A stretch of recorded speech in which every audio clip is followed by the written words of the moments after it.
Hi friends, welcome to Shivya Times.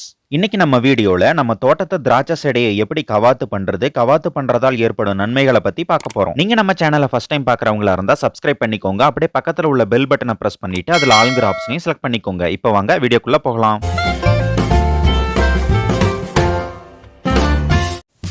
இதுதான் நண்பர்களே நம்ம தோட்டத்துல இருக்க திராட்சை செடி. நம்ம தோட்டத்துல மொத்தம் 4 திராட்சை செடிகள் இருக்கு. இந்த 4 திராட்சை செடிகளுடைய கொடிகளையும் நாங்க பந்தல் வச்சு அதுக்கு மேலதான் ஏத்தி விட்டுருக்கோம். பொதுவா கொடி வகைகள்ல இருக்கிற எல்லா செடிகளும் இது மாதிரி பந்தல் அமைச்சு அது மேல கொடிகளை ஏத்தி விட்டாதான் கொடிகள் நல்லபடியா படர்ந்து நல்லா செடி வளரும். நம்ம கிட்ட இருக்கிற அந்த 4 திராட்சை செடியுமே பன்னீர் திராட்சை செடிகள் தான்.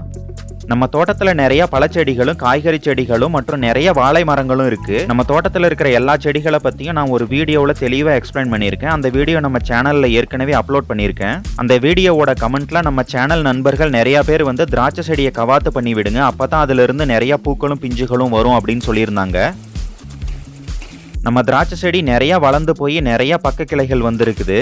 ரொம்ப நாளா இந்த செடியில காய்களும் இல்லை, அதனாலதான் நான் இன்னைக்கு கவாத்து பண்ணலான்னு ஆரம்பிச்சிருக்கிறேன்.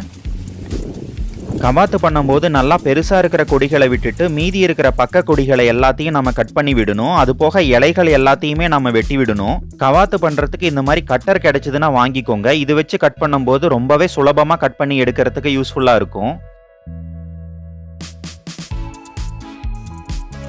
இன்னைக்கு காத்து நல்லா வேகமா அடிச்சுக்கிட்டு இருக்குது. இங்க பாருங்க நம்ம தோட்டத்துல இருக்கிற வாழை மரங்களோட இலைகள்லாம் எப்படி காத்துல ஆடுதுன்னு. நம்ம பந்தல்ல ஒரு பக்கம் இருக்கிற கொடிகளை எல்லாத்தையும் கவாத்து பண்ணியாச்சு. மீதி இருக்கிற எல்லா கொடிகளையும் நம்ம வெட்டி எடுக்கணும். வெட்டி போட்ட எல்லா கொடிகளையும் ஆடு இருந்ததுன்னா ஆட்டுக்கிட்ட கொண்டு போய் கொடுத்தோம்னா ஆடு நல்லா ஃபுல்லா எல்லாத்தையும் சாப்பிட்டுரும். ஒரு வழியா நம்மளுடைய திராட்சை செடி ஃபுல்லா நாம கவாத்து பண்ணி எடுத்தாச்சு. பந்தல் பாருங்க சுத்தமா எம்டியா இருக்கு. சுத்தமா ஒரு இலை கூட இல்லாம செடி மொத்தத்தையும் நம்ம கவாத்து பண்ணி எடுத்தாச்சு. செடி செத்து போயிடுமோங்கிற பயம் வேணாங்க. கண்டிப்பா செடி சாகாது. இதுல இருந்து புதிய துளிர்கள் வர ஆரம்பிச்சிரும். நம்ம இந்த திராட்சை செடி நம்ம தோட்டத்துல நடவு பண்ணி கிட்டத்தட்ட 2 வருஷம் ஆக போகுதுங்க. அடி தண்டு பாருங்க எவ்வளவு மொத்தமா இருக்குதுன்னு. நம்மளோட திராட்சை செடியை கவாத்து பண்ணி கிட்டத்தட்ட 20 இருந்து 25 நாள் ஆயிடுச்சுங்க. இப்ப பாருங்க செடியில இருந்து சின்ன சின்னதா புதிய துளிர்கள் வர ஆரம்பிச்சிருக்குது. நம்ம கொடியில நிறைய இடத்துல இருந்து அங்கங்க புதிய கொழுந்துகள் வர ஆரம்பிச்சிருக்குது. நாம கவாத்து பண்ணின ஒவ்வொரு இடத்துல இருந்தும் 2 இருந்து 3 புதிய துளிர்கள் வர ஆரம்பிச்சிருக்குது. நம்ம இப்ப போட்டிருக்க பந்தல் கொஞ்சம் சின்ன சைஸ்ல தாங்க இருக்கு. இந்த 4 செடிகளுக்கும் இந்த பந்தல் பத்துல. கொஞ்ச நாள் கழிச்சு இந்த பந்தலை எக்ஸ்டெண்ட் பண்ணலான்னு இருக்கேன். ஏன்னா பந்தல் பெருசா இருந்தாதான் கொடிகள் நிறைய ஓடி அதுல இருந்து புதிய குளுந்துகள் அதுல இருந்து காய்களும் நமக்கு அதிகமா கிடைக்கும். நம்ம செடியை கவாத்து பண்ணி கிட்டத்தட்ட 1.5 மாசம் ஆச்சு. சின்ன சின்ன கொழுந்தா இருந்ததெல்லாம் இப்போ ஓரளவுக்கு 2-3 இலை வர அளவுக்கு கொஞ்சம் வளர்ந்துருக்குது. திராட்சை செடிகள் நம்ம மண்ணுக்கும் நம்மளுடைய கிளைமேட்டுக்கும் வருமோ என்னமோங்கிற சந்தேகத்துல தாங்க இந்த செடிகளை வச்சேன். ஆனா செடிகள் நல்லபடியா தான் வளர்ந்து வந்துகிட்டு இருக்குது. நம்ம செடி வச்சதுல இருந்து ஒரே ஒரு தடவை தாங்க அறுவடை பண்ணியிருந்தேன். அந்த தடவையும் ரொம்ப கம்மியா தான் காய்கள் அறுவடை பண்ணணும். இங்க பாத்தீங்கன்னா உங்களுக்கே நல்லா தெரியும். கவாத்து பண்ணினதுக்கு அப்புறம் வந்த கொழுந்து இலையிலிருந்து சின்ன சின்ன மொட்டுகள் வந்திருக்குது.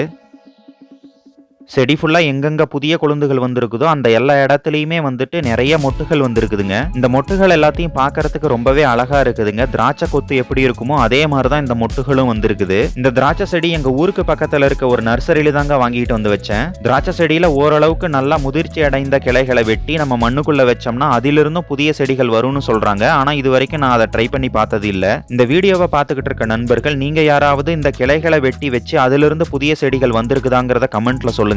இந்த திராட்சை கொத்துகளை பாருங்க பார்க்கறதுக்கு ரொம்பவே அழகா இருக்கு. சின்ன சைஸ் திராட்சை கொத்து மாதிரியே இருக்கு. நாம கவாத்து பண்ணி ஒரு 2 இருந்து 2.5 மாசத்துக்குள்ள புதிய மொட்டுகளும் புதிய பூக்களும் வர ஆரம்பிக்கும். இந்த டைம்ல கிளைமேட் ஓரளவுக்கு நார்மலா இருக்கணுங்க. ரொம்பவே மழையோ இல்ல பனியோ இருக்கக்கூடாது. ஒருவேளை மழையோ பனியோ ரொம்ப அதிகமா இருந்ததுன்னா இந்த பூக்கள் எல்லாமே உதிர்ந்து போயிடும். இதுல இருந்து புதிய காய்கள் வராது. அதனால நீங்க திராட்சை செடியை கவாத்து பண்ணும்போது இதெல்லாம் மனசுல வச்சுக்கணும். புதிதா வந்த திராட்சை மொட்டுகள் எல்லாமே வெடிச்சு பாருங்க பூக்கள் எவ்வளவு அழகா இருக்குது பாக்குறதுக்கு. இது நல்லா மகரந்த சேர்க்கை நடந்து முடிஞ்சதுக்கு அப்புறம் இது எல்லாமே பிஞ்சுகளா மாறிடும். இந்த பூக்கள் பிஞ்சுகளா மாறினதுக்கு அப்புறம் இது பச்சை கலர்ல தான் இருக்கும். இந்த பிஞ்சுகள் நல்லா பெருசாகி நல்லா முதிர்ச்சி அடைகிற வரைக்குமே இது பச்சை கலர்ல தான் இருக்கும். காய்கள் நல்லா திரண்டு பழுக்கிறப்பதான் இதோடைய கலர் பச்சை கலர்ல இருந்து கருப்பு கலர்ல மாறும். அதுக்கப்புறம் நம்ம அதை அறுவடை பண்ணிக்கலாம். இந்த காய்கள் எல்லாம் பெருசாகி அறுவடை பண்ணும்போது அதை ஒரு தனி வீடியோவா நம்ம சேனல்ல அப்லோட் பண்றேன். அவ்வளவுதான் நண்பர்கள் இன்னைக்கான வீடியோ. இந்த வீடியோ உங்களுக்கு பிடிச்சிருந்தது லைக் பண்ணுங்க, உங்க ஃப்ரெண்ட்ஸுங்களுக்கெல்லாம் ஷேர் பண்ணுங்க. மறக்காம நம்ம சிவியா டைம்ஸ் சேனலை சப்ஸ்கிரைப் பண்ணுங்க. தேங்க்யூ.